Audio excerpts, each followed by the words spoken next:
Beagle testing is finally over. Okay, maybe not entirely, it's a bit more complicated than that, but let's talk about it.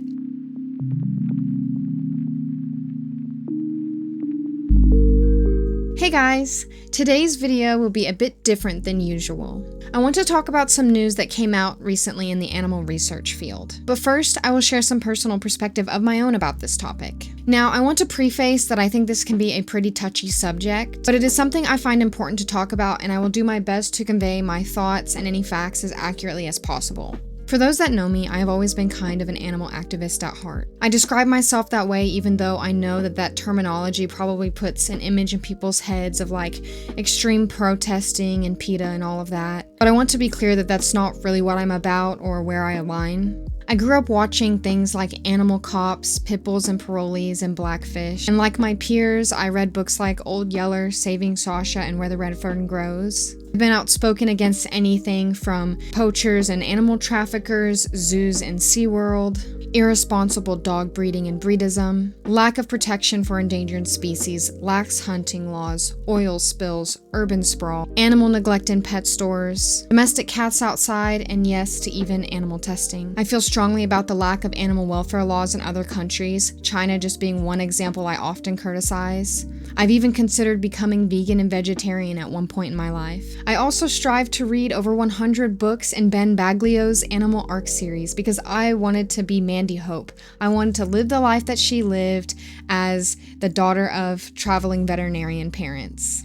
When the Deepwater Horizon oil spill incident happened in 2010, I cried because I was not old enough to go and volunteer to save the birds and clean the oil off of their wings. I tried to run a campaign in my own hometown that stopped painting and turtle shell decorating at Independence Day events. And when I was 9, I tried to start my own email chain or forum called SARE, Saving Animals Reaching Extinction. This is where I would give weekly news and announcements and highlight the endangered species of the month. It was short-lived and really silly. My family didn't really understand it, but this is just how serious I was about animals growing up. I have researched probably every animal-related occupation I could work in and considered taking every possible college major that would get me there. But then a few years ago, I applied for a job to work as an animal husbandry tech in animal research. At the time, I was just out of college and honestly desperate to find anything full-time that would allow me to work with animals or wildlife in some capacity. I honestly did not know to the extent of what I was getting myself into because I had been so vehemently against animal testing that I did not even know animal husbandry was a thing that labs had. I did not know it existed in this field. But I needed the experience and money, so I took it as an opportunity for it to teach me. However, it was a difficult position to be in. I thought to myself, how could I work for something that I opposed my whole life? I toiled with this for many months. It honestly kind of ate at me. There's such a stigma around animal research, rightfully so. I understand it. But I was so scared that people would not understand, so I didn't talk about it. But that's why I'm here today. But the truth of the matter is, what we see on TV or hear on the news is not always the full picture for what goes on in this field. I realized that we could be passionate about something and still be uneducated about it at the same time. I discovered that animal research in the US is governed by a lot more laws and oversight than I had once realized. There are rules and regulations in place to keep researchers in check. There exists something called the Guide for the Care and Use of Laboratory Animals. The ALAS organization relies on this heavily to certify animal husbandry in this field. The guide was published by the Institute for Laboratory Animal Research. It outlines everything from housing requirements to feeding schedules to pain management and to when euthanasia should be considered to prevent suffering. Here I was seeing this. I was seeing that we were actually saying, if it hurts us, it will hurt them.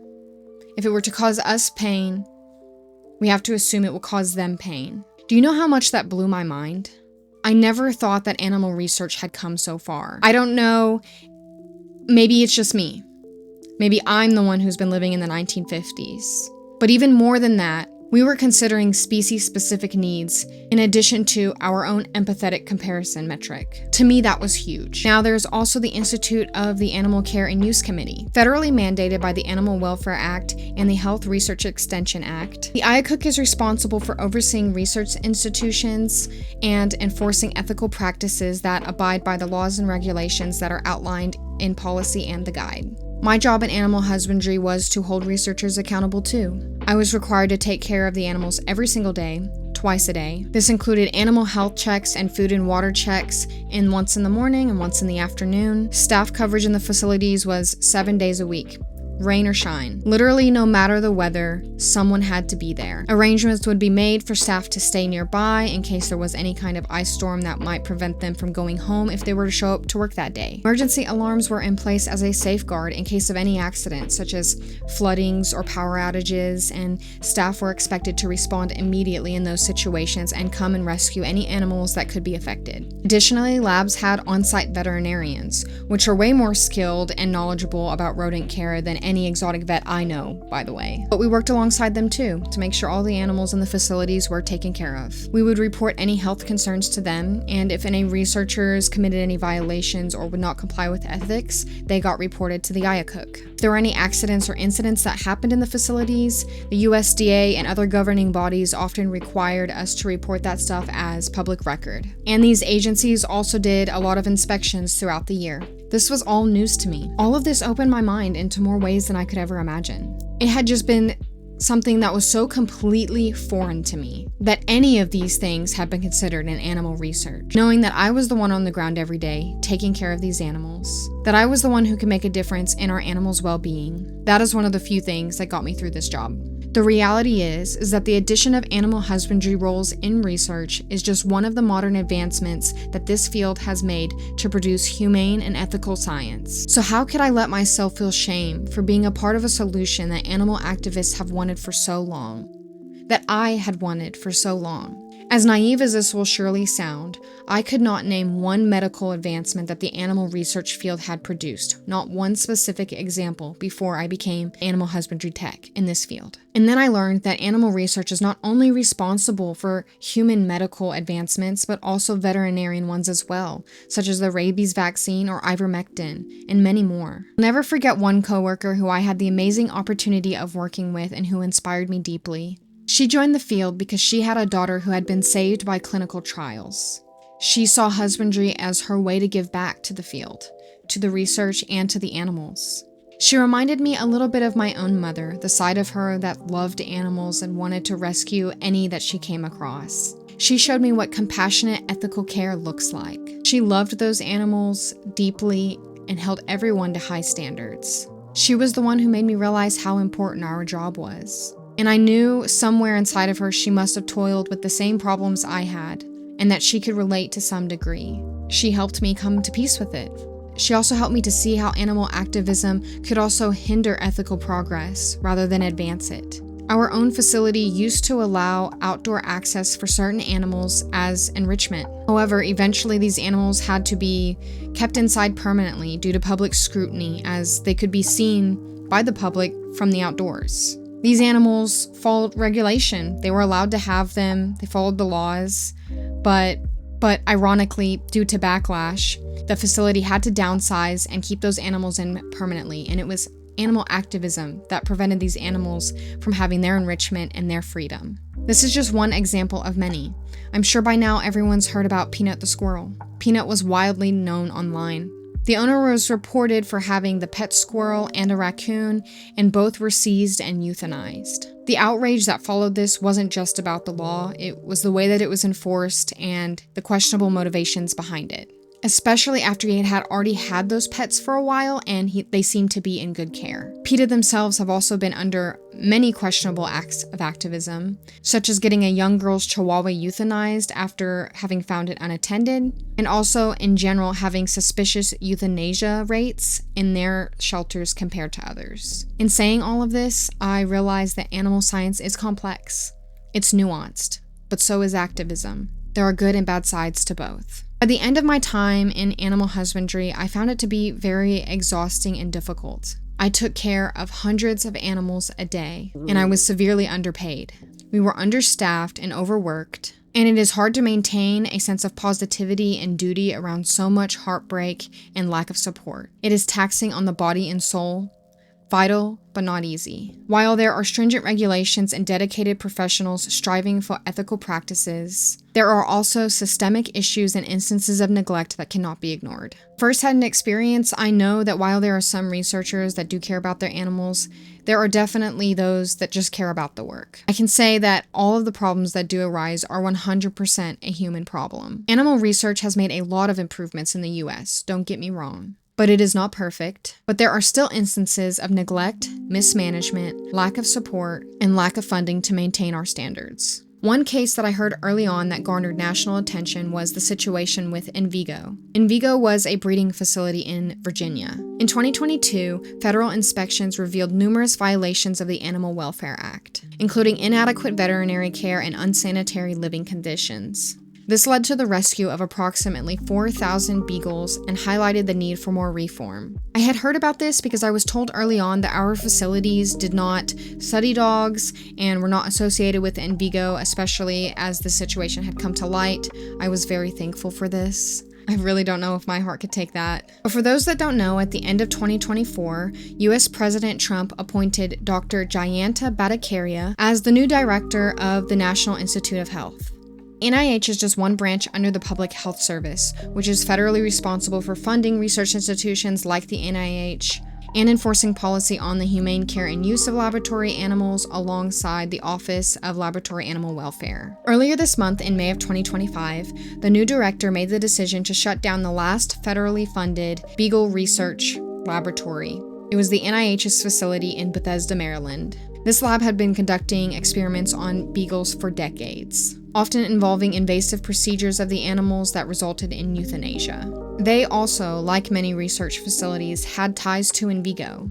The decision by the NIH is what I consider a positive move in the right direction. It speaks heavily on the power of advocacy, public awareness, and the relentless efforts of organizations and individuals pushing for change. It also underscores the importance of transparency and accountability in research practices. During my time in animal husbandry, I faced a lot of challenges when it came to providing animals enrichment. In the same way that there are a lot of rules that protect animals in study, there are also ones that protect the research. It is a delicate balance and a lot of red tape. Some mice could get extra treats like sunflower seeds, some couldn't. Some rats could get daily tickling sessions and some couldn't. Certain toys, food items, interaction were limited due to the nature of the study as it might interfere with the results. This often made it difficult to find new ways to make the animals' lives better and more exciting in the day-to-day. I felt so strongly about this while I was there, as animal enrichment I found to be one of the most important things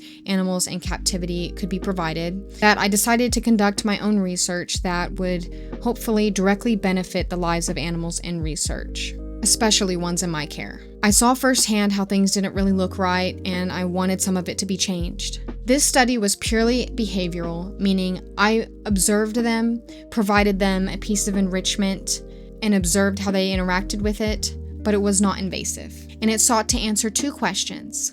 Why do they grind? And how can we help them? I still want to keep some semblance of privacy for this corner of my life, so I won't go into too many details about it, but I did manage to get it published in a respected scientific journal in this field, and I consider it to be one of the biggest accomplishments of my life. Only the closest to me know just how much I fought tooth and nail to get this paper out. I was almost cut off from all the data I completed, all the funding, and all the connections because I left the job before the paper had been done. At times, I felt like I was the only one taking it seriously, despite the data proving self-worthy. Will it make a difference in the small lives of mice, to people whose focus is rarely on the animals they study? I don't know. But I do know that I saw a real and statistically significant solution to a problem that only husbandry could have seen or responded to, and I'm proud of that. I think I would have regretted it had I not done what I could. I felt I needed to give this issue context, because these issues are really ever black or white.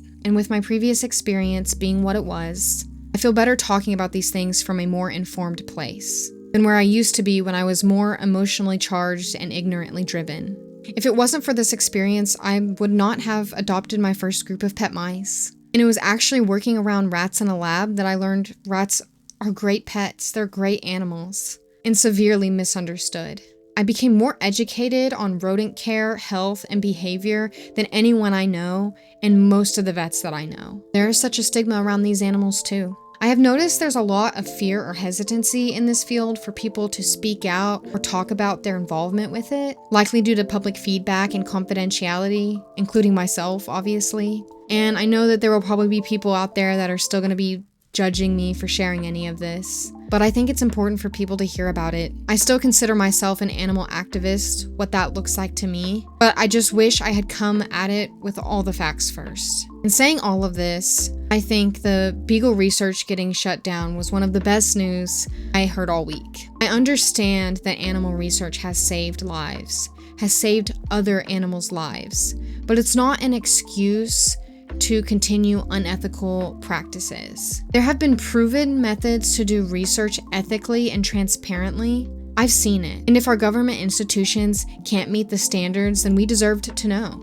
I don't know how many Americans are aware of their tax dollars going toward funding research like this, or how many more facilities and universities are still being funded to do research like this. Because the Beagle Research Facility was under one federally funded institution. Because there are many private practices out there, they're not all bad, but because all of those laws and regulations I mentioned earlier, those hold government agencies accountable. Those hold government federally funded research institutions accountable. I don't know what's out there holding accountable private practice. I don't know what's out there that we don't know about. How many places out there are funded, but still can't seem to manage the money right and maintain their standards? I just worry that under the current political climate, that news like this would get swept under the rug. Victories like this will be silenced simply because it happened under this administration. A win is a win. Can we agree on that?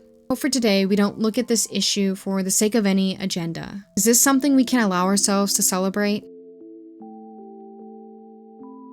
Animal research has contributed significantly to scientific and medical advancements. It's imperative that we continually assess and improve the ethical standards that are governing such practices. It's our collective responsibility to ensure that our society's values are respected and reflected in what we fund, the actions we take, the words that we speak. I know that was a lot for today and a bit heavy, but as always, thank you guys for listening. I hope you found my perspective helpful in understanding a more nuanced view of animal research, as well as the importance of ongoing vigilance and advocacy in this field. I'm more than happy to answer whatever questions I can. I did everything I could to represent this situation as accurately and to the best of my ability as I could, but I will also leave some links in the description below on some of my sources. And if you have any questions, just please leave a comment below. Don't forget to like and subscribe, and I'll see you again soon.